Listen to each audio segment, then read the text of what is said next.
Hello friends, అందరికీ నమస్కారం. Welcome to our channel happy investments. మీరు కనుక ఫస్ట్ టైం మన ఛానల్ చూస్తున్నట్టయితే సబ్స్క్రైబ్ చేసుకోండి ఫ్రెండ్స్. ఈరోజు ఈ వీడియోలో మనము ఎన్పిఎస్ వాత్సల్య స్కీమ్ డీటెయిల్స్ అయితే తెలుసుకుందాం ఫ్రెండ్స్. ఈ ఎన్పిఎస్ వాత్సల్య స్కీమ్ అనేది సెంట్రల్ గవర్నమెంట్ వారు సెప్టెంబర్ 18, 2024లో ఇంట్రడ్యూస్ చేయడం జరిగింది. ఈ స్కీమ్ లో పిల్లల తరపున వారి పేరెంట్స్ లేదా గార్డియన్స్ అనేవారు ఈ ఇన్వెస్ట్మెంట్ అనేది స్టార్ట్ చేస్తారు. ఇందులో మినిమం వచ్చేసరికి 1000 రూపీస్ అనేది మనము మినిమం అయితే ఇన్వెస్ట్మెంట్ అనేది చేయవచ్చు.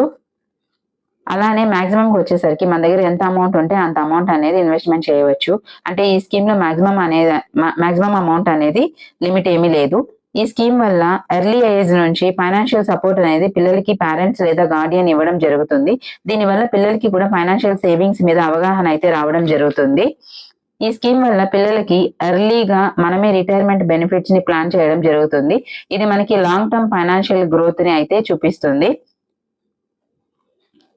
ఇక ఈ ఎన్పిఎస్ వాత్సల్య స్కీమ్ కి ఎవరు ఎలిజిబుల్ అంటే ఎవరైతే 18 years లోపు ఇండియన్ సిటిజన్స్ అయితే ఈ స్కీమ్ కి అర్హులే. అయితే మైనర్ తరపున వారి పేరెంట్స్ లేదా గార్డియనే ఈ స్కీమ్ లో ఇన్వెస్ట్మెంట్ అనేది చేయడం జరుగుతుంది. ఈ స్కీమ్ లో మనమే ఇన్వెస్ట్మెంట్ చాయిసెస్ ని అయితే సెలెక్ట్ చేసుకోవడం జరుగుతుంది. మన రిస్క్ కెపాసిటీని బట్టి ఈ చాయిసెస్ ని 3గా డివైడ్ చేయడం జరిగింది. సో ఫస్ట్ వచ్చేసరికి డిఫాల్ట్ చాయిస్, సెకండ్ వన్ వచ్చేసరికి ఆటో చాయిస్, థర్డ్ వన్ వచ్చేసరికి active choice. Default choice, so ఈ చాయిస్ లో వచ్చేసరికి రిస్క్ తక్కువగా ఉంటుంది, అలానే బెనిఫిట్స్ అనేది మోడరేట్ గా ఉంటుంది. ఈ డిఫాల్ట్ చాయిస్ లో మనము ఇన్వెస్ట్మెంట్ చేసిన మనీని 50% వరకు ఈక్విటీలో అయితే ఇన్వెస్ట్మెంట్ అనేది చేయడం జరుగుతుంది. సెకండ్ చాయిస్ కి వచ్చేసరికి ఆటో చాయిస్ అనమాట. సో ఈ ఆటో చాయిస్ లో 3 different టైప్స్ ఉంటాయి. అగ్రెసివ్ లైఫ్ సైకిల్ ఫండ్, అలానే మోడరేట్ లైఫ్ సైకిల్ ఫండ్, అలానే కన్జర్వేటివ్ లైఫ్ సైకిల్ ఫండ్ అనేది ఉంటుంది.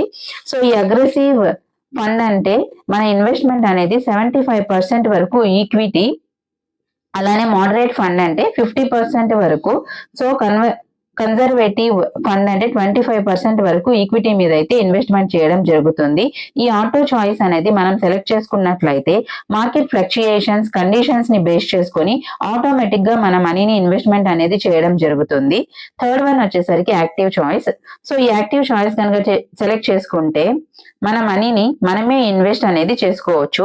అంటే ఉన్న ఫండ్ లో 75% ఈక్విటీ లేదా 100% కావాలి అంటే గవర్నమెంట్ స్కీమ్స్, అలా లేదు అనుకుంటే ఆల్టర్నేటివ్ అసెట్స్ లో 5%, అలానే కార్పొరేట్ డెట్ లో 100%, ఇలా మనకి నచ్చినట్లు ఇన్వెస్ట్మెంట్ అనేది చేయవచ్చు.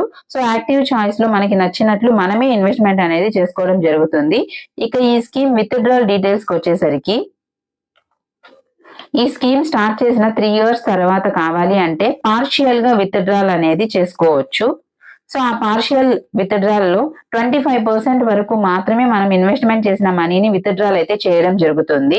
ఇలా మనకి అవసరమైనప్పుడు 3 times గా ఈ పార్షియల్ విత్డ్రాల్ అనేది చేసుకోవచ్చు. అంటే పిల్లలకి 18 years లోపు అయితే ఇలా పార్షియల్ విత్డ్రాల్ అనేది చేసుకోవచ్చు.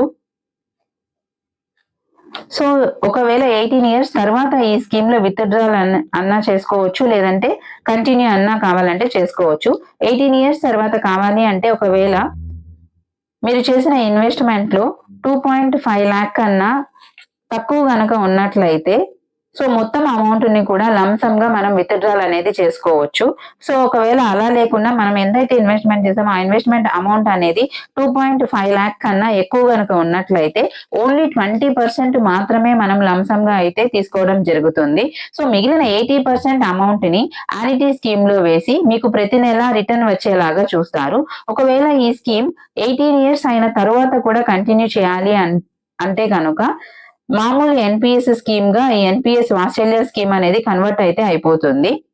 ఒకవేళ ఈ పాలసీ సబ్స్క్రైబర్ అంటే మైనర్ చైల్డ్ ఎవరైతే ఉన్నారో ఆ మైనర్ చైల్డ్ కనుక చనిపోతే మొత్తం మనీ నామినీకి అంటే ఆ పేరెంట్స్ లేదా గార్డియన్ కి చేరుతుంది. ఒకవేళ గార్డియన్ లేదా పేరెంట్స్ చనిపోతే గనుక ఎవరైతే ఈ స్కీమ్ ఒకవేళ గార్డియన్ లేదా పేరెంట్స్ చనిపోతే అంటే ఒకవేళ ఈ స్కీమ్ ఓపెన్ చేసింది ఫాదర్ అనుకోండి, ఫాదర్ చనిపోతే మదర్ ఈ అకౌంట్ అనేది కంటిన్యూ చేయవచ్చు. ఇన్ కేస్ పేరెంట్స్ ఇద్దరు చనిపోతే గనక అప్పుడు ఒక లీగల్ గార్డియన్ ని పెట్టుకొని ఎలాంటి కాంట్రిబ్యూషన్ లేకుండా 18 years తర్వాత మనీ అనేది విత్డ్రా చేసుకోవచ్చు. లేదా మేజర్ అయ్యాక కావాలి అంటే ఈ స్కీమ్ ని కంటిన్యూ కూడా చేయవచ్చు. ఈ స్కీమ్ అనేది బ్యాంక్స్ లేదా ఇండియన్ పోస్ట్ లో ఓపెన్ అయితే చేయవచ్చు. ఇక ఈ ఎన్పిఎస్ వాత్సల్య స్కీమ్ ఓపెన్ చేయడానికి రిక్వైర్డ్ డాక్యుమెంట్స్ చూసినట్లయితే పేరెంట్స్ లేదా గార్డియన్ ఆధార్ కార్డ్ అనేది సబ్మిట్ చేయాల్సి వస్తుంది. తర్వాత పిల్లల బర్త్ సర్టిఫికేట్ అనేది సబ్మిట్ చేయాలి. సిగ్నేచర్ ఆఫ్ గార్డియన్ ఉండాలి. ఒకవేళ ఎన్ఆర్ఐ గనక ఈ స్కీమ్ ఓపెన్ చేయాలి అంటే వారి పాస్పోర్ట్ కాపీ అయితే సబ్మిట్ చేయాలి. అలానే ఫారిన్ అడ్రస్ ప్రూఫ్ లేదా బ్యాంక్ అకౌంట్ ప్రూఫ్ అనేది సబ్మిట్ అయితే చేయాల్సి ఉంటుంది. మీకు ఈ వీడియో కనుక ఇన్ఫర్మేటివ్ అనిపిస్తే లైక్ చేయండి, షేర్ చేయండి, సబ్స్క్రైబ్ చేసుకోండి. Thank you.